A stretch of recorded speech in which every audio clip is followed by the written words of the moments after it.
হঠাৎ করেই ফিরে এলাম আপনাদের কাছে। আসলে চারিদিকে যা ঘটছে সবকিছু দেখে শুনে দু চোখের পাতা এক করা ভীষণ কঠিন, তাই ভাবলাম কিছুটা সময় কাটাই আপনাদের সাথে। আমার ভাই বোনেরা যারা হারিয়ে গেল তাদের হারাবার যন্ত্রণা নিয়ে আমি জানি যে আমার মতো আরো অসংখ্য মানুষ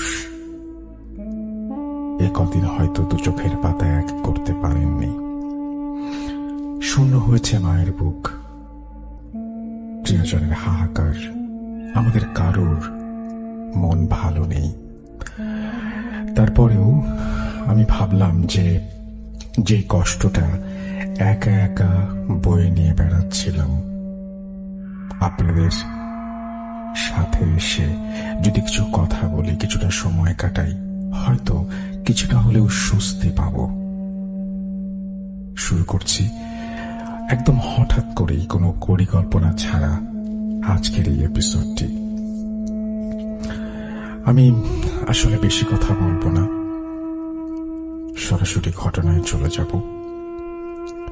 আপনারা যারা আছেন তারা নিশ্চয়ই ঘটনা শোনার জন্য এখানে এসছেন, এবং এখন আসলে অন্য কোনো কথা বা অন্য কোনো কিছু কারো শুনতে ভালো লাগবে না। আমি ঘটনায় চলেছি।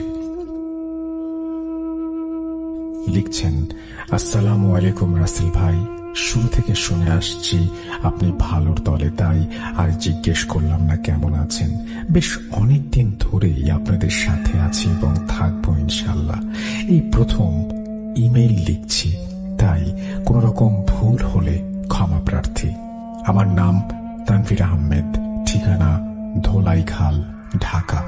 কিছু ব্যক্তিগত কারণে বাড়ির ঠিকানাটা দিতে পারলাম না। কথা না বাড়িয়ে সরাসরি ঘটনায় চলে যাচ্ছি। এই ঘটনাটি আমার নানুর বাসায় ঘটে। আমি তখন মাত্র 10ম শ্রেণীতে উত্তীর্ণ হলাম এবং এটি চলতি বছরেই ঘটে। ছুটিতে নানুর বাসায় যেয়ে দেখি নানুর অ্যাপার্টমেন্টে 5টি রুমের মধ্যে একটি ভাড়া দেয়া হয়েছে। নানাকে জিজ্ঞেস করায় উনি আমার দিকে তাকিয়ে মুচকি হেসে আরবি ভাষায় কি একটা বললেন। নানা দিনদার মানুষও মাঝে মধ্যে এমন দুষ্টুমি করেন, তাই জিনিসটা নিয়ে এত ভাবলাম না। দুপুরে খাবার খাওয়ার সময় হয়ে গেল। একটি মেয়ে এসে খাবার পরিবেশন করলো। মাথায় ঘোমটা দেয়া, চেহারাটা না দেখতে পেয়ে একটু বিরক্ত হলাম। মনের মধ্যে শুধু একটাই চিন্তা, এই মেয়েটাকে। যখন আমার প্লেটে খাবার দিতে আসলো আমি দেখলাম তার ঘোমটা দেয়া, চেহারাটা না দেখতে পেয়ে আমি একটু বিরক্ত হলাম। মনের মধ্যে শুধু একটাই চিন্তা, এই মেয়েটা কে? যখন আমার প্লেটে খাবার দিতে আসলো আমি দেখলাম তার ঘোমটা দেয়া ওড়নার নিচ থেকে বেরিয়ে এলো 2টি হাত।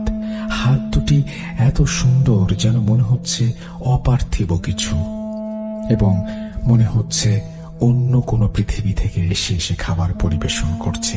পরে জানতে পারলাম মেয়েটি ভাড়া এসেছে এবং বেকার থাকায় নানুর কাছে কাজ চায়। সেদিনের মতো আর কিছুই হয়নি। মূল সমস্যা শুরু হয় পরের দিন সন্ধ্যায়। আমি খাটে বসে মোবাইল নিয়ে বিজি ছিলাম। মাগরিবের আজান দেওয়ার সাথে সাথেই হঠাৎ করুণ চিৎকার ও প্রাণ ভিক্ষার আর্তনাদ শুনতে পেলাম। কিসের শব্দ? তার তল্লাশি চালাতে গিয়ে দেখি ওই ভাড়াটে মেয়ের রুম থেকে শব্দের সূত্র। কি হয়েছে তা দেখতে আমি দৌড়ে মেয়েটির রুমে যাই। ইতোমধ্যে নানানও দৌড়ে এসে পড়ল। আমরা মেয়েটির রুমে যে দৃশ্য দেখলাম সেটা দেখার জন্য আমরা কেউ প্রস্তুত ছিলাম না। আমরা দেখলাম মেয়েটি আয়নার দিকে তাকিয়ে কারো কাছে মাফ চাচ্ছে এবং সে হাওয়ায় ভাসছে। এই দৃশ্য দেখে আমার নানু অচেতন হয়ে মাটিতে পড়ে যায়। আমি একটু সাহস করে আয়নায় দেখলাম, আমিও আর সাহস ধরে রাখতে পারলাম না। আয়নার মধ্যে কুচকুচে কালো এক অবয়ব, মুখ থেকে তার রক্ত ঝরছে, চোখ দুটো পুরো কালো। এই দৃশ্য দেখে আমি অচেতন হয়ে মাটিতে পড়ে যাই। পরের দিন দুপুর চোখ খুলে দেখি আশেপাশে প্রতিবেশীরা। হঠাৎ একজন ধমকের সুরে বলে উঠল, আপনারা বাড়িঘর খুলে রেখে কই গেছিলেন? আপনাদের কে যেন এসে অ্যাপার্টমেন্টের সামনে রেখে গেছে। আমি তার কথা শুনে অবাক হয়ে তাকিয়ে রইলাম। বিকেলবেলা নানারাও স্বাভাবিক অবস্থায় ফিরে এলেন। এত ঘটনার পর আমি আর নিতে না পেরে বেরিয়ে যাই। এখানে বলে রাখা ভালো, আমরা সেই ভাড়াটে মেয়েটার কথা ভুলেই গিয়েছিলাম। সে মেয়েটি বাসায় ছিল না। বের হয়ে আমি ওয়ারি যাচ্ছিলাম। সেখানে সলিমুল্লাহ কলেজের সামনে একটি মাজার আছে। আমি সেই মেয়েটিকে মাজারে দেখতে পাই। তাকে ধরাধরি করে বাসায় নিয়ে আসি। এসেই তার রুমে ঢুকি। আমি তাকে জিজ্ঞেস করি, কাল রাতে কি হয়েছিল? জিজ্ঞেস করায় খুব ভারী এবং পুরুষ কণ্ঠে বলল, তুই জেনে কি করবি? আমাকে এখন ঘুমোতে দে। এটা শুনে আমার রক্ত গরম হয়ে যায়। কাজের মেয়ে আমাকে কিভাবে ধমক দিল! অনেক কষ্ট করে আমি নিজের ধৈর্য ধরে রেখেছিলাম। আমি মনে মনে ঠিক করে রেখেছিলাম, সকাল হলেই নিজ বাড়ির উদ্দেশ্যে রওনা হব। রাতে সবাই কিছু না খেয়ে ঘুমিয়ে পড়ে। মাঝরাতে তখন বাজে প্রায় 3:45। আমার ঘুম ভেঙে যায়। কিছু খাইনি বলে খুব ক্ষুধা লাগে।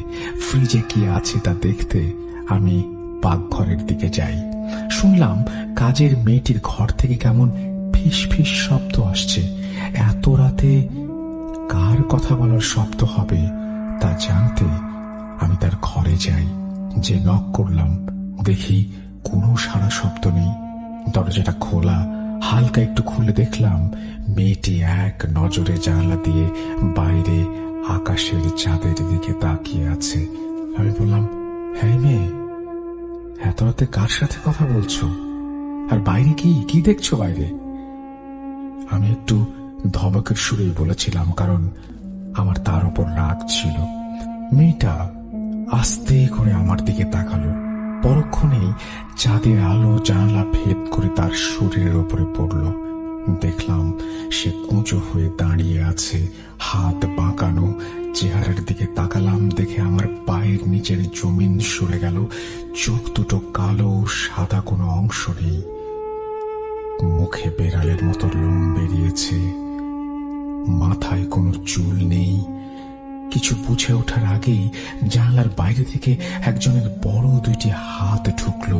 হাত দুটো মেয়েটিকে টেনে জানালা দিয়ে বাইরে নিয়ে গেল। বলে রাখা ভালো, জানালাটি থাই গ্লাসের ছিল, কোনো গ্রিল ছিল না। আমি দৌড়ে গেলাম মেয়েটিকে বাঁচানোর জন্য, কিন্তু পারলাম না। দেখলাম বিশাল দানব আকারের এক নেকড়ে, যার মানুষের মতো হাত পা আছে, মেয়েটিকে নিয়ে পাশের বাসার ছাদ টপকিয়ে সেকেন্ডের মধ্যে হাওয়ায় মিলিয়ে গেল। মেয়েটা আমার দিকে সাহায্যের মুখ নিয়ে তাকিয়েছিল। এর মধ্যে কত কিছু হয়ে গেল। আমি চিৎকার করে নানুদের এখানে আসতে বলি। মিনিট 5 পর দেখি কোনো সারা শব্দ নেই। আমি নানুদের রুমে যাই, দেখি সেখানে কেউ নেই। কিছু না ভেবেই আমি তখন দৌড় দেই। আমি ভেবেছিলাম এসব কি হচ্ছে আমার সাথে। ভাবতে ভাবতে কিসের সাথে যেন হোঁচট খেয়ে রাস্তায় পড়ে যাই। হঠাৎ মনে হলো আমি যেন আকাশ থেকে পড়লাম। উঠে গিয়ে দেখি আমি নানুর বাসার গেটে। ভেতরে আমার আম্মুর কান্নার শব্দ আসছে। আমি ঘরের ভেতরে ঢুকেই দেখলাম আমার আম্মু, মামা, দাদা, দাদি ও ছোট মামি সবাই আছে। আমাকে জীবিত অবস্থায় দেখে আমার আম্মু সবার যেন প্রাণ ফিরল। আম্মু আমাকে জড়িয়ে ধরে বলল, কোথায় ছিলি বাবা? তোকে অনেক খুঁজেছি। আমি বললাম, খুঁজেছ মানে? পাশে থেকে নানুমণি বলল, আমি নাকি 2 দিন বাসায় ছিলাম না। আমার কাছে এর কোনো ব্যাখ্যা নেই। আমি নানুর বাসায় থাকা সত্ত্বেও নাকি ছিলাম না। তাহলে কোথায় ছিলাম আমি? সবাই আমার জন্য দোয়া করবেন, যাতে যতদিন বেঁচে আছি ততদিন সুস্থ থাকতে পারি এবং ভূত.com-এর সাথে থাকতে পারি। লিসনারদের, বন্ধুদের শ্রদ্ধা জানাই রাসেল ভাইকে। আমি ঘটনা শেষ করছি এখানেই। এই বলে তিনি তার ঘটনা শেষ করেছেন। যে ঘটনাটি আপনারা শুনলাম এতক্ষণ, তার কোনো ব্যাখ্যা কি আমাদের কাছেও আছে? আমার কাছে নেই। যদি আপনাদের কাছে থাকে অবশ্যই জানাবেন। চলে যাচ্ছি পরবর্তী ঘটনায়। Welcome back. আপনাদের সবাইকে আরো একবার স্বাগত জানাচ্ছি ভূত.com-এ। আমি সবসময় যে কথাটা বলি এখনো বলবো যে মোর নাম এই বলে খ্যাত হোক, আমি তোমাদেরই লোক, আমি আপনাদের সাথে, আমি ভালোর দলে। আমি চলে যাচ্ছি ঘটনায়। আসসালামু আলাইকুম রাসেল ভাই, আশা করি আল্লাহর রহমতে ভালো আছেন। আমি আপনাদের সামান্য পরিচিত আসিফ, পাটগ্রাম হাতিবান্ধা থেকে। এই ঘটনা আমার এক ছোট ভাইয়ের থেকে সংগ্রহ করা। ভাইয়ের নাম আব্দুল্লাহ, ওর বাসা পাটগ্রামে। প্রিয় দর্শক শ্রোতা, আশা করি এই ঘটনাটি আপনাদের অত্যন্ত ভালো লাগবে। যাই হোক, আমি মূল ঘটনায় আসছি। 2008 সালে আব্দুল্লাহ ক্লাস 6-এ। সময়টা বর্ষাকাল। কোনো এক দুপুরে ওর বাসায় খবর এসেছিল। খবরটা শুনে ওর মা বাবা তড়িঘড়ি করে রওনা হয়েছিল ভোটমারির উদ্দেশ্যে। সেখান থেকে বাবুরহাট, কারণ আব্দুল্লাহর দাদা অসুস্থ। এখানে বলে রাখা ভালো যে ওর দাদার বাড়ি কালীগঞ্জ উপজেলার বাবুরহাট নামক জায়গায়। দুপুরবেলা আনুমানিক 1টার দিকে বাসা থেকে বের হয়েছিল আব্দুল্লাহর বাবা মা। পাটগ্রাম বাস স্টেশনে এসে বাসে উঠে চলে এসেছিল ভোটমারিতে। সেখানে নেমে ভ্যানে করে পৌঁছেছিল দাদুর বাড়িতে। বাস থেকে নেমে যে রাস্তা ধরে যেতে হয় তার পুরোটাই মাটির রাস্তা। বর্ষাকাল হওয়াতে বলা যায় পুরো রাস্তা কর্দমাক্ত।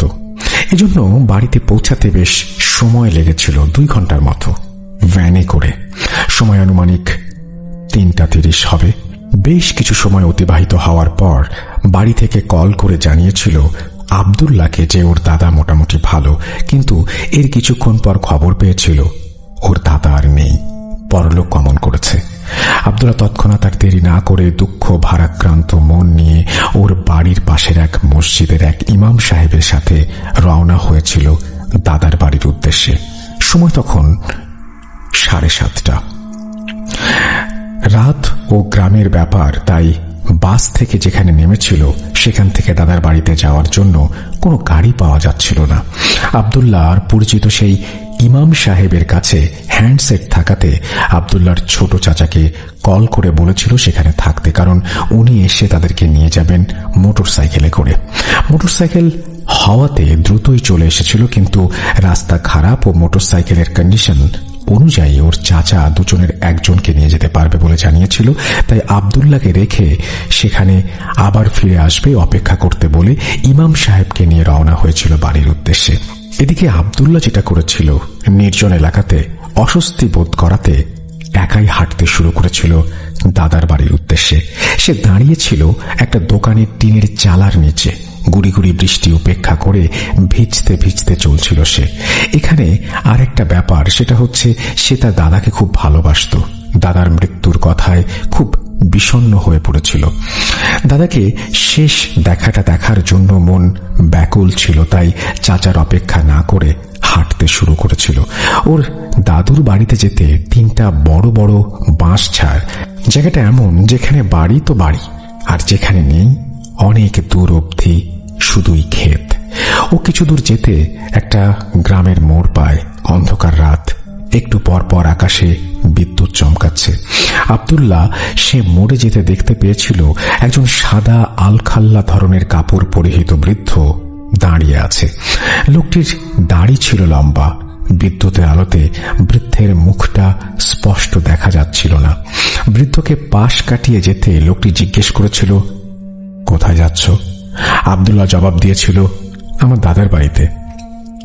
এটা শুনে সেই বৃদ্ধ লোকটি বলেছিল, আমিও যাচ্ছি সেখানেই। বলেছিল, চলো একসাথে যাই। এরপর দুজনে চলেছিল, কিন্তু লোকটি হাঁটছিল আব্দুল্লাহর সামনে সামনে।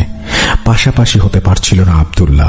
এভাবে সামান্য কিছু দূর যেতে প্রথম বাঁশঝাড়। সেখানে আসতে দেখতে পেয়েছিল বাঁশঝাড়ের সবগুলো বাঁশ মাটির সাথে রাস্তার ওপর শুয়ে পড়া অবস্থায়। সেই বৃদ্ধ লোকটি আব্দুল্লাহকে বলেছিল, দাঁড়াও, আব্দুল্লাহ দাঁড়িয়ে যায়। ও দেখতে ও শুনতে পেয়েছিল যে বৃদ্ধ লোকটি কি যেন বলছিল, আর সাথে সাথেই শুয়ে পড়া বাঁশগুলো স্বাভাবিক হয়ে উঠছিল, অর্থাৎ আগের মতো দাঁড়িয়ে গিয়েছিল। একটা কথা যে আব্দুল্লাহ এর পরেও এমন অস্বাভাবিক পরিস্থিতিতে পড়েছিল অন্য একটা ঘটনাতে ওর জীবনে, কিন্তু এমন অবস্থায় ওর মন পুরোপুরি ঠিক থাকে না, কি হচ্ছে তা তার মাথায় আসে না। সে বুঝতে পারে না যে এটা একটা অস্বাভাবিক ঘটনা ঘটল, সেটাই বোঝাতে চেয়েছেন। সে বাঁশঝাড় পার হওয়াতে দেখতে পায় দাদার বাড়ি থেকে 100 মিটার দূরত্বে তার অবস্থান। দেখা যাচ্ছিল বাড়িটা আবছা আবছা। ভাবনার বিষয় হলো, যেখানে ভ্যানে সময় লাগে প্রায় 2 ঘন্টা, সেখানে তারও বেশি সময় লাগার কথা হেঁটে যেতে, অথচ তার ধারণা 30 মিনিটও লাগেনি। যখন দেখতে পেয়েছিল তার দাদার বাড়ি, আর কিছু চিন্তা না করে দৌড়ে চলে গিয়েছিল বাড়ির ভেতরে, আর ওর বাবাকে দেখে জড়িয়ে ধরে কান্না করছিল। এখানে ভয় না, দাদার প্রতি আবেগপ্রবণ হয়ে দৌড়িয়েছিল। এরপর দাদার শেষ কাজ সম্পন্ন করে সকালে ওর চাচা জানতে চেয়েছিল কিভাবে এত তাড়াতাড়ি আসা সম্ভব হয়েছিল, এবং এটাও বলেছিল যে সে আব্দুল্লাহকে আনতে গিয়েছিল। আব্দুল্লাহ রাতের কথা যতদূর মনে করতে পারল তা প্রকাশ করল। ওর কথা শুনে রীতিমতো অবাক হবার মতো অবস্থা। আশ্চর্যজনক এবং রহস্যময় একটা ঘটনা ঘটে গেছে। এরপর 2 বছর কেটে গেছে। সাল 2010। আব্দুল্লাহ সাক্ষী হয় আরো একটি ঘটনার। ওর 4-5 জন বন্ধু সহ পেয়ারা পাড়ছিল। সে গাছের নিচে বাঁশের তৈরি বেড়া ছিল, যেটার উপরের দিকে বের হয়ে যাওয়া বাঁশের মোটা পাতির বা বাতার মাথাগুলো ছিল বেশ সূচালো। কেউ যদি গাছ থেকে সেটার উপরে পড়ে তাহলে সেখানে গেঁথে যাওয়ার আশঙ্কা থাকে বা জখম হবার। পেয়ারা পাড়তে সে বেশ উঁচু ডালে উঠেছিল এবং সেখান থেকে কোনো কারণ ছাড়াই সে নিচে পড়ে যায়। মুহূর্তের মধ্যে সবাই আতঙ্কিত হয়ে ওঠে, কিন্তু আশ্চর্যজনকভাবে কোনো আঘাত পাওয়া ছাড়াই সে মাটিতে এসে পড়ে। পরবর্তীতে ওর কাছ থেকে জানতে পারা গিয়েছিল যে সে যখন পড়ছিল তখন সেটা উপলব্ধি করেছিল কেউ একজন তাকে 2 হাতে শূন্যে ধরে তারপরে নিচে নামিয়ে নিয়ে আসে। এমন যে কোনো বড় মানুষ কোনো বাচ্চাকে 2 হাতে করে নিচে নামিয়ে নিয়ে আসলো। আব্দুল্লাহ কোনো কিছুর উপস্থিতি টের পেয়েছিল গাছ থেকে পড়ার মুহূর্তে।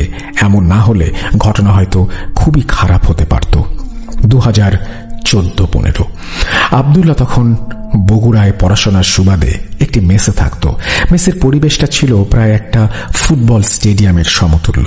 সেটার ফটক দিয়ে প্রবেশ করে ভেতরে আরো একটা ফটক দিয়ে ঢুকতে হয় মেসের সীমানার ভেতর। এরপর আরো একটা ফটক দিয়ে ঢুকতে হয় ওর মেসে। মূলত ওটা একটা বাসা ছিল।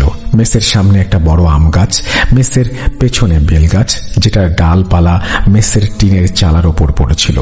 শ্যাওলা পরগাছায় পুরো দেয়ালটাই পুরনো, জরাজীর্ণ।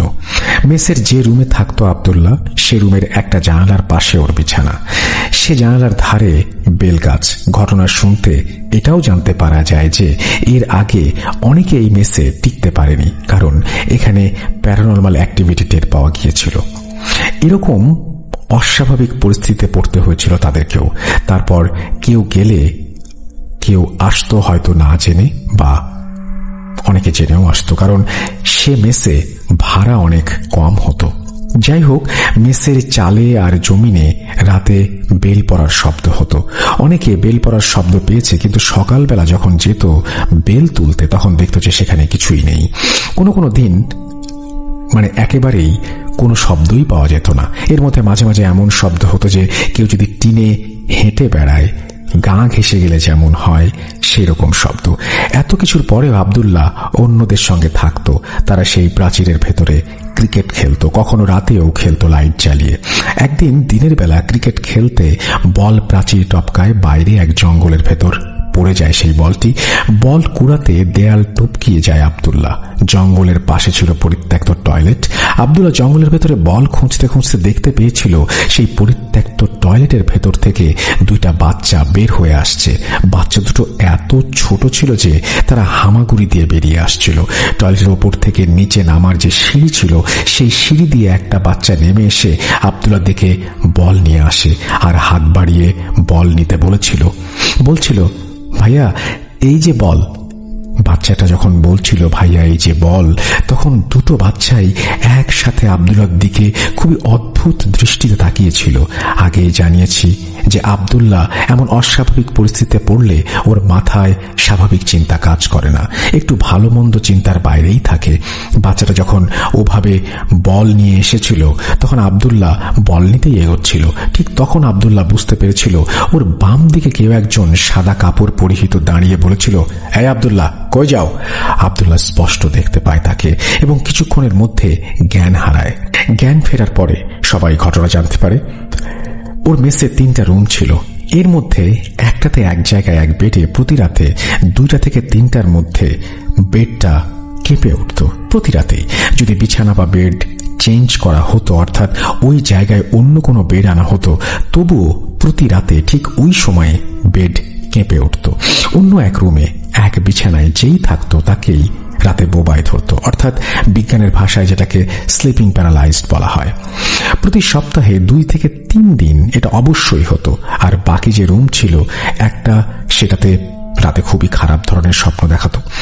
পরবর্তীতে এসবের জন্য মেস মালিক কোনো ব্যবস্থা নিয়েছিল কিনা জানা নেই এখন পর্যন্ত। মেসে থাকাকালীন সময়ে আব্দুল্লাহ একবার বাসা পাটগ্রামের উদ্দেশ্যে বগুড়া রেল স্টেশন থেকে ট্রেনে উঠেছিল। লোকাল ট্রেন রাত 8টায় ছাড়ার কথা। ট্রেনে উঠে ট্রেনের শেষের দিকে দ্বিতীয় কামরায় বসে সে।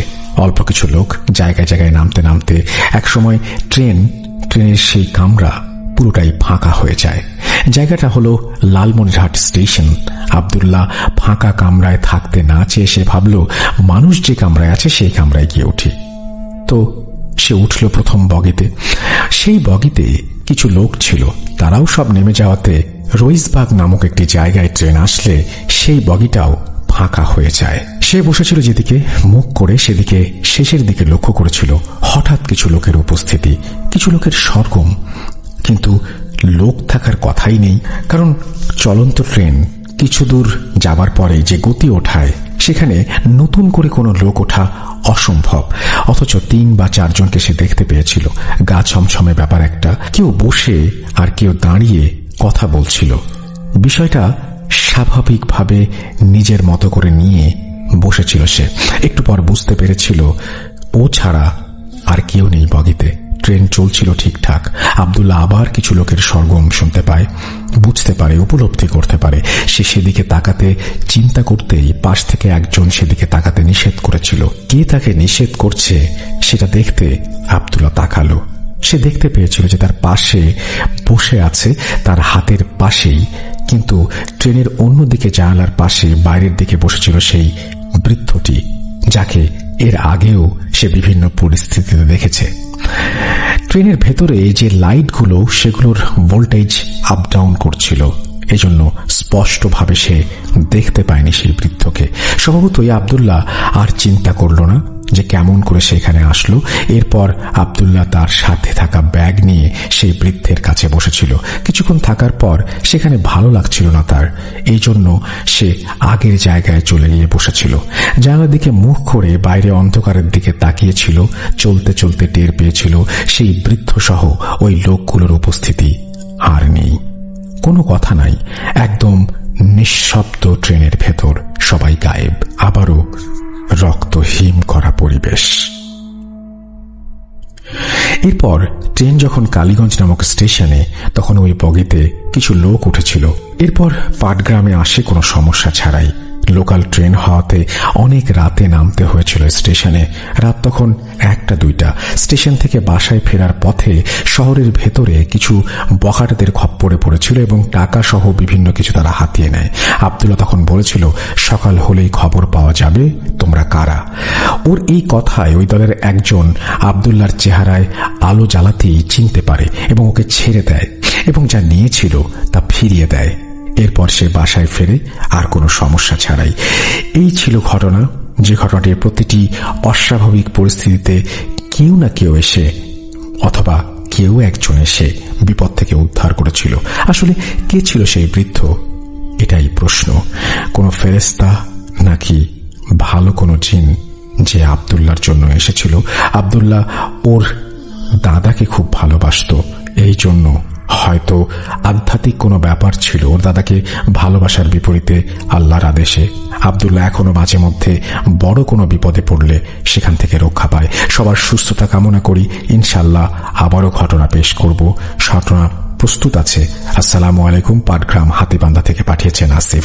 Thank you so much Asif, আপনাকে আপনার ঘটনা পাঠানোর জন্য। আশা করছি এই ঘটনাটি আপনাদেরও ভালো লেগেছে। যদি ভালো লাগে অবশ্যই আমাদের জানাবেন। আমরা চলে যাব আমাদের পরবর্তী ঘটনায়। তবে এই ঘটনায় যাবার আগে একটু বলে রাখি, এতক্ষণ পর্যন্ত যে ঘটনাগুলো শুনলেন সবগুলো ঘটনাই ছিল ব্র্যান্ড নিউ। এরপরে আমরা যাব এমন একটি ঘটনায় যে ঘটনাটি হয়তো খুবই জনপ্রিয়, কিন্তু কোনো না কোনো কারণে হয়তো আপনি মিস করে ফেলতে পারেন বা আবারও শুনতে চান। সেরকম একটা ঘটনায় নিয়ে যাচ্ছি আপনাদেরকে। সেই ঘটনার হাত ধরে চলুন আবারও হারিয়ে যাই ভয়ের রাজ্যে। তার আগে আমি বিদায় নিচ্ছি আপনাদের কাছ থেকে। আল্লাহ হাফেজ। Welcome back. আপনাদের সবাইকে স্বাগত জানাচ্ছি। আমি রাসেল। আশা করছি আপনারা সবাই ভালো আছেন আর ভালোর দলে আছেন। আমিও ভালো আছি, ভালোর দলে আছি। আমরা কথা না বাড়িয়ে চলে যাব আমাদের দ্বিতীয় অডিও ক্লিপে। আশা করছি এই অডিও ক্লিপটিও ভালো লাগবে। হ্যালোউইন স্পেশাল এপিসোড শুনছেন আপনারা। 248তম এপিসোড চলছে। আমি রাসেল আছি সাথে, এবং আমাদেরকে ঘটনা পাঠাতে হলে ইমেল করুন rasel.booth.com@gmail.com এই অ্যাড্রেসে। চলে যাচ্ছি ঘটনায়।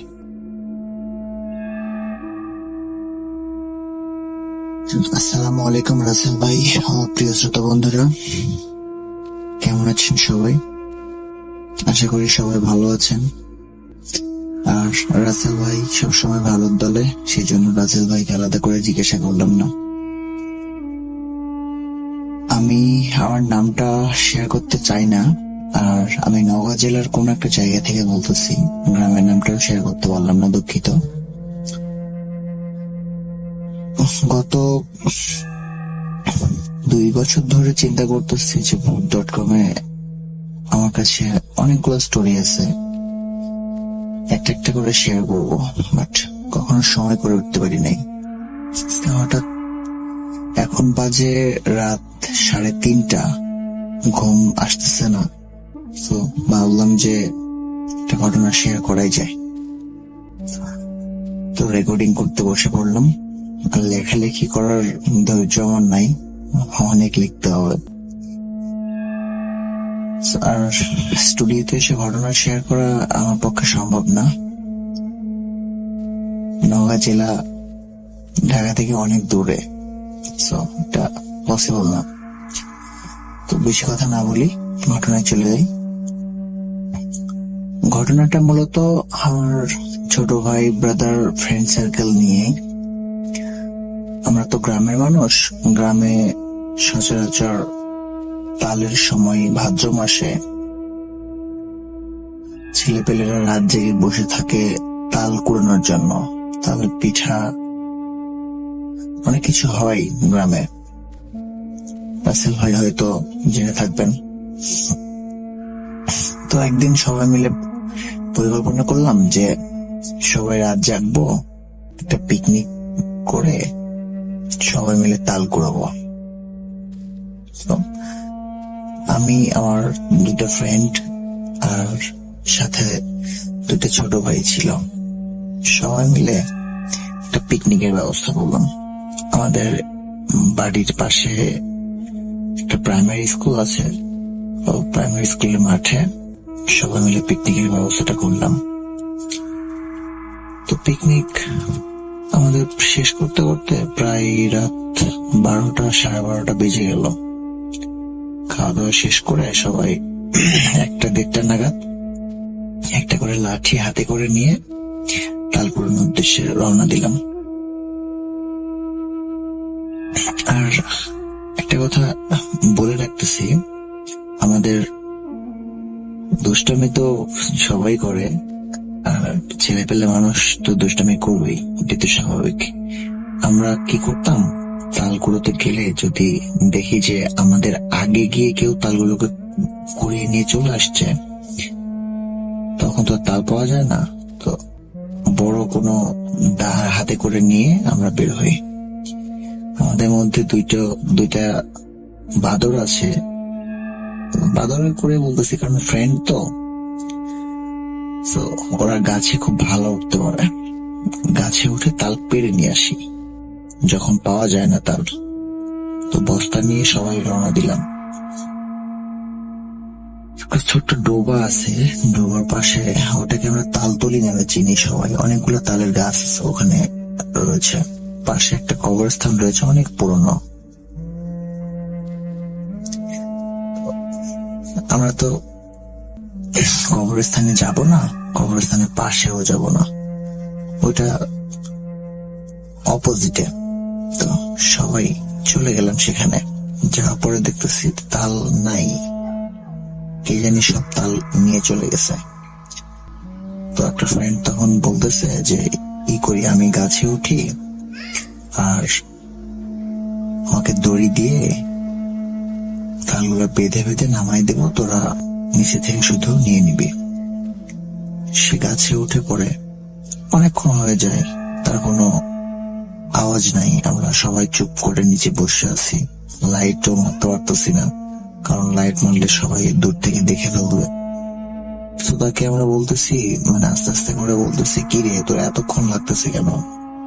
সে কোনো উত্তর দিচ্ছে না। তারপরে অনেকক্ষণ হয়ে গেল, প্রায় 10 মিনিটের মতো যখন হয়ে যায়, তখন সে নেমে আসে গাছ থেকে, হঠাৎই গাছ থেকে নেমে আসে। তো তাকে আমরা কোনো কথা বলে না, মানে একটা মানুষ হঠাৎ করে কিছু দেখলে যেরকম আশ্চর্য হয়ে যায়, তো হা করে তাকাই আছে, কোনো কথা বলে না। তো যখন জিজ্ঞাসা করতেছি যে কি হইলো, তুই গাছে উঠলি, তালও পারলি না, আবার নেমে চলে আসলি, সে কোনো কথাই বলে না, আবারও কথা বলে না। তো অনেকক্ষণ পরে পানি দিয়ে তার মুখ টুক ধুয়ে দেওয়ার পরে সে অনেকক্ষণ পরে বলতেছে যে আমি যখন গাছে উঠলাম, গাছে ওঠার পরে আমি এখান থেকে দেখলাম যে গাছের মাথার উপরে যখন আমি উঠে গেছি, উঠে আমি তালের যে পাতাগুলো মানে ডালগুলো থাকে সেটার উপরে উঠে বসছি, সবেমাত্র আমি দড়িটা বাঁধবো, এমন সময় আমি দেখতেছি যে পাশের যে কবরস্থানের ওখানে উঁচু উঁচু যে গাছগুলো আছে, আম গাছ, তারপরে আরো বিভিন্ন রকমের গাছ আছে, গাছের মাথায় কে যেন বসে আছে, একদম মাথার উপরে, গাছের মাথার উপরে কে যেন বসে আছে, আমার দিকে তাকায় আছে। অনেকক্ষণ ধরে আমি লক্ষ্য করার চেষ্টা করতেছিলাম যে আসলে জিনিসটা কি, আমি এটা কখনোই দেখি নাই এখানে, এর আগেও তো অনেকবার আসছি, কোনো পাখি টাকি হবে হয়তো বড়। অনেকক্ষণ ধরে দেখার চেষ্টা করলাম, বাট আমি কিছুই বুঝতে পারলাম না। মনে হচ্ছিল যে কিছু একটা বসে আছে, অনেক দূর থেকে তো ভালো বুঝি নাই। আর আমি সেই জন্য তোদের সাথে কথা বলতেছিলাম না, যে কারণ আমি যদি কথা বলি তাহলে হয়তো সেই জিনিসটা থাকবে না, সেখানে চলে যাবে, সেই জন্য আমি কোনো কথা বলতেছিলাম না। আর আমি তো দেখে একদম পুরা আশ্চর্য হয়ে গেছি যেটা কি। সেদিন ওর কথা কেউ গুরুত্ব দিলাম না, হয়তো ভাবলাম যে কিছু হবে হয়তোবা, পাখিটা কি হবে হয়তোবা। সবাই মিলে বললাম ঠিক আছে, তাল তোকে পারতে হবে না, চল আমরা ওই দিকটা দেখি। পাশে অন্যান্য গাছগুলা ছিল, সেগুলা গাছের নিচে গেলাম, কয়েকটা তাল পেয়েছি, একদম কয়েকটা, বেশি না। তারপরে শব্দ হলো, তাল পড়ার শব্দ হলো, মনে হলো যে একসাথে 2-3টা তাল পড়লে যেরকম শব্দ হয় গাছ থেকে, সেরকম শব্দ হলো। আর সেটা হচ্ছে সেই কবরস্থানের মধ্যে। তো আমরা সবাই সেখানে যাব, বাট আমার ফ্রেন্ড ভয় পেয়ে আছে, সে যাবে না। সে বলতেছে তোরা যাবি যা, আমি ওখানে যাব না। তারপরে আমরা বললাম যে তুই যাবি না মানে তুই এখানে একা থাকবি, তোকে এখানে একা রেখে আমরা যেতে পারবো? তুই তো এমনিতেই ভয় পেয়ে আছিস, তোকে এখানে একা রেখে আমরা যাব না। তো তাকে জোর করে নিয়ে গেলাম, একরকম জোর করেই নিয়ে গেলাম তাকে। যাওয়ার পরে তাল পড়ার শব্দ শুনলাম, বাট তাল আমরা কেউ খুঁজে পাচ্ছিলাম না। আমরা ছিলাম মোট 5 জন, আমি, আমার 2টা ফ্রেন্ড আর 2টা ছোট ভাই। তো 5 জনে মিলে তাল খুঁজতেছি, বাট কবরস্থান তো পুরোটাই খুঁজে ফেললাম, কোনো তাল আমরা পেলাম না। আর উপরে যে লাইট মারবে এরকম কারো সাহস নাই। সবাই ওই যে কথাটা শোনার পরে একটু ভয় পেয়ে আছে। এরকম করতে করতে একটা ছোট ভাই হঠাৎ করে চিৎকার করে উঠলো। তো আমরা বললাম যে কি হয়েছে রে? তো বলতেছে কিছু না, আমি পড়ে গেছি। কোথায় পড়ে গেছিস? যে আমরা দেখতেছি নাই, সে মানে খুঁজে পাচ্ছি না আমরা তাকে। একটু পরে দেখি একটা পুরানো কবরের মধ্যে সে পড়ে আছে, তার কোমর পর্যন্ত ঢুকে আছে। আর তারপর তখন বললো যে তুই এখানে কেন নামলি? তো বলছে যে এখানে তাল পড়ে আছে নিচে, 2টা তাল দেখতে হয়েছি আমি।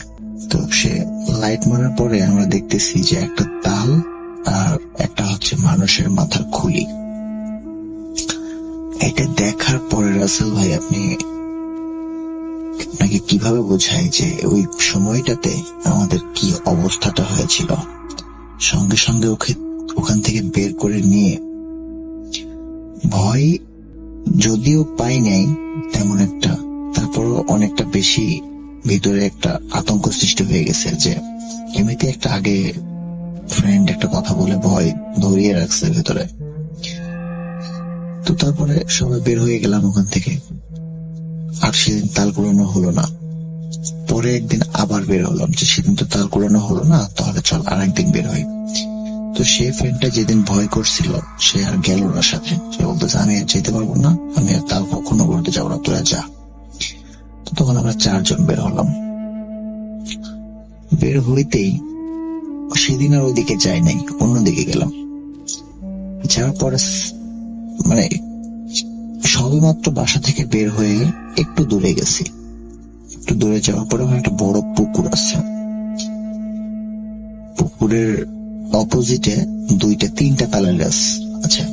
তো সেখানে আমরা যখন যাইতেই ওখানে কয়েকটা বাঁশ আছে, মানে বেশি না, অল্প কয়েকটা বাঁশ, ঝাড় বলা যাবে না, অল্প কয়েকটা বাঁশ। তো বাঁশ ঝাড়টার ভেতর দিয়ে যেতে হবে। যাইতেই মনে হচ্ছিল যে বাঁশ ঝাড়ের মধ্যে একটা ঝড় উঠছে, বাঁশগুলারে কেউ মানে প্রায় ফেলে দিবে একদম, এরকম মানে উতল পাতল করতেছে, উপর থেকে নিচে এরকম করতেছে, বাঁশ ভেঙে ফেলবে মনে হয় এরকম। ওখান থেকে মানে সবগুলাই এত পরিমাণে ভয় পেয়ে গেছি আমরা যে ওখানে কারো মুখ দিয়ে কোনো কথা বের হয়নি, চিৎকার যে করবে সেরকম শক্তিও কারো নাই। ওখান থেকে এক দৌড় দিয়ে সবাই বাসায় এসে কাউকে কিছু না বলে শুয়ে পড়ছে। কাউকে কিচ্ছু বলে নাই, বাড়িতেও কাউকে কিছু জানায় নাই। তো এরকম করে অনেক দিন, প্রায় 15 দিন 20 দিন হয়ে গেল, আর কেউ তাল করে তো বের হয় নাই, কাউকে কিছু বলেও নাই, জানাও নাই এ বিষয়ে। হঠাৎ করে আমাদের বাসা থেকে বেশি দূরে না, হাঁটা পথ আর কি, 2-4 মিনিট হাঁটলেই এরকম একটা দাদু হয়, সম্পর্কে দাদু বলে ডাকি, পাড়াপড়শি আর কি, নিজের না। দাদুর একটা গরু রাতের বেলা গোয়াল থেকে কেমন করে জানি খুলে একা একাই বের হয়ে গেছে। তো দাদুর একটা ছেলে আছে, চাচা চাচা করে ডাকি, আমাদের সমবয়সী। তো আমরা সবাই মিলে বসে আড্ডা দিচ্ছিলাম, ক্যারাম খেলছি, ক্যারাম ট্যারাম খেলে সবাই বাসায় চলে যাবো এমন তো সময় আড্ডা দিচ্ছিলাম। 11টা কি 11:30 বাজে এরকম হবে। তো সে দৌড়াদৌড়ি করে এসে বলতেছে যে আমার গরু খুলে চলে গেছে, সবাই মিলে একটু দেখতো কোথায় গেল। তো আমরা সবাই খুঁজতে খুঁজতে খুঁজতে মাঠের মধ্যে গেছে, একদম ফাঁকা মাঠ। মাঠের মধ্যে যাওয়ার পরে ওখানে ড্রেন আছে, ওই যে ড্রেন গুলা থাকে না আমাদের এদিকে, মানে আপনার আবাদি জমি যেগুলো আর কি, ধান চাষ হয়, মোটর দিয়ে পানি তোলা হয়, আর ওই পানিগুলা ড্রেনের মাধ্যমে বিভিন্ন জমিতে পারাপার করা হয়, এক জমি থেকে আরেক জমিতে, বা মোটর থেকে সরাসরি ড্রেন করে জমিতে পানি নিয়ে যাওয়ার জন্য যে ড্রেন গুলা বানানো থাকে আর কি। তো সরি, আমার গলায় একটু প্রবলেম হচ্ছে, দুঃখিত। তো সেখানে আসার পরে আমরা 2-3 জন একসাথে আসছি, বাকিগুলা অন্যদিকে গেছে খুঁজতে খুঁজতে। গরুকে মনে হয় দেখলাম আমরা, এরকম মনে হলো যে গরুটাকে দেখলাম, দৌড় দিল এরকম, ধানি জমির মধ্যে দিয়ে দৌড় দিল। তো আমরা দেখি গরুকে ফলো করতে করতে সামনে এগোতে এগোতে ড্রেনের মধ্যে হোঁচট খেয়ে একজন পড়ে গেল। তো পড়ে গিয়ে চিৎকার করে উঠছে। তো বললাম যে কি হলো তোর, কোথায় তুই? তো বলতেছে আমি এখানে পড়ে গেছি। তো উঠে চলে আসতে যাবো, ঠিক সেই সময় দেখতেছি ড্রেনের মধ্যে কে যেন একটা শুয়ে আছে। বাট শুয়ে আছে মানুষের আকৃতি বা কোনো পশুর আকৃতি, এটা বোঝা যায় না। বাট তার পুরো শরীরটা চোখ, মানে মাথা থেকে পা পর্যন্ত পুরো শরীরটাই খালি চোখ আর চোখ, অনেকগুলো চোখ জল করতেছে, একদম পুরো শরীর চোখ চোখ। তো সেখান থেকে সবাই দৌড়াদৌড়ি করে গরুর খোঁজাখুঁজি বাদ দিয়ে চলে আসলাম। আসার পরে দেখতেছি গরু তারা পেয়ে গেছে অলরেডি। তো বলছে এতক্ষণ তোরা কোথায় ছিলি, গরু তো পাওয়া গেছে। তো বলছে আমরা গরু খুঁজতে গেছিলাম, গরু পাওয়া গেল না, কাউকে কিছু বললাম না। পরদিন শুক্রবার মসজিদে গেলাম নামাজ পড়তে, নামাজ পড়া হয়ে গেল। তারপরে হুজুরকে বললাম যে এই বিষয়গুলা, যে প্রথম দিন থেকে শুরু করে এবারে শেষ পর্যন্ত যে বিষয়গুলা ঘটেছে আমাদের সাথে সবগুলা হুজুরকে খুলে বললাম যে হুজুর, এর মধ্যে কোনো কি কানেকশন আছে? যে জিনিসগুলো আমরা দেখছি বা এরকম আমাদের সাথে শুধু এগুলা হচ্ছে, এর মধ্যে কি কোনো কানেকশন আছে? একটা ঘটনার সাথে আরেকটা ঘটনা কি কোনো কানেকশন আছে, বা এটা কেন ঘটলো? তো হুজুর বলতেছে যে তোমরা যখন বাসা থেকে বের হয়ে তাল কুড়ানোর উদ্দেশ্যে গেছিলা, তখন তোমাদেরকে ফলো করতেছিল একটা খবিশ জিন, খারাপ জিন। আর সেই জিন মানুষের ক্ষতি করে না, বাট মানুষকে যদি বিপদে পড়তে দেখে বা ভয় পেতে দেখে তাহলে তার উপরে চেপে বসবে। ভয় পেলে যে তাকে দেখে ভয় পাবে না, সে তার কোনো ক্ষতি করতে পারবে না। বাট যদি ভয় কেউ তাকে দেখে পায় বা তার জন্য যদি কেউ ভয় পেয়ে যায়, তাহলে সে তার ক্ষতি করতে পারবে। তো আমরা বললাম যে হুজুর, আমাদেরকেই কেন এটা মানে এরকম ফেস করতে হচ্ছে বারবার? আমরা তো কারো কোনো ক্ষতি করিনি বা কাউকে কিছু বলিও নি।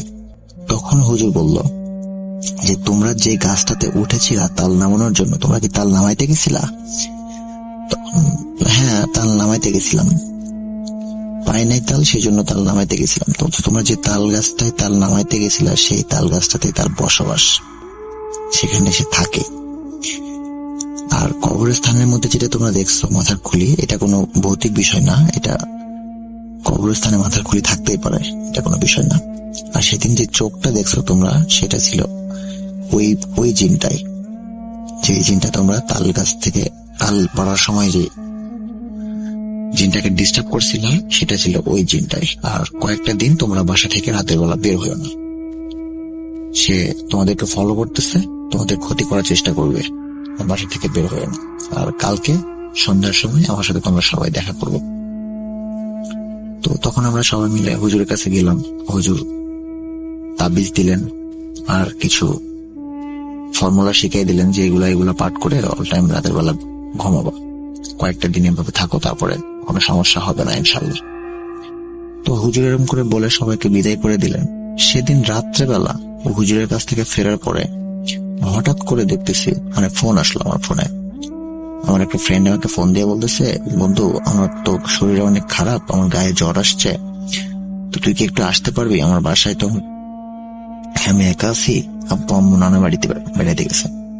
তো আমি ভাবলাম যে এত রাতের বেলা, হুজুর তো রাতের বেলা বাসা থেকে বের হইতে নিষেধ করছিল, কালকে সকালে যাই, আর তুই ওষুধ টষুধ খেয়ে ঘুমিয়ে পড়। সে বলতেছে আমার একা একা ভয় লাগতেছে, তুই যদি একটু আসতি, মানে সে ছাড়বেই না এরকম আর কি। তো ভাবলাম তাহলে যাই। বেশি রাত হয় নাই, হয়তো 9টা 9:30 বাজছে এরকম হবে। তো আমি বাসা থেকে বের হলাম, কোনো প্রবলেম হলো না আমার, আমি চলে গেলাম তার বাসায়। যাওয়ার পরে সে দেখতেছি আসলে শরীর অনেক জ্বর, ওষুধ টষুধ দিলাম, খেয়ে দুজনে শুয়ে শুয়ে টিভি দেখতেছি। টিভি দেখতে দেখতে হঠাৎ দেখতেছি তার জানালার পাশে কুটমুট করে একটা কেমন জানি একটা আওয়াজের মতো মনে হলো, কেমন জানি একটা আওয়াজ, মানে দরজায় নক করা, মানে জানালাতে নক করার মতো, টোকা দেওয়ার মতো একটা আওয়াজ।